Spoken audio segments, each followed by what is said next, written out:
नमस्ते, मी सुनीता शंकर हत्ती. मी व्यवसायाने एक लेडीज टेलर आहे.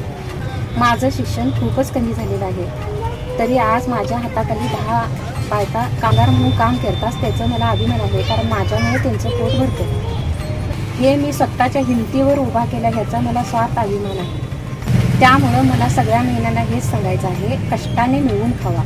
कष्ट करायला कसली लाज, कष्टाशिवाय पर्याय नाही. जनगर्जनाच्या लता पालकर यांनी मला नवदुर्गा म्हणून सत्कार केला, त्याबद्दल मी त्यांची खूप खूप आभार मानते.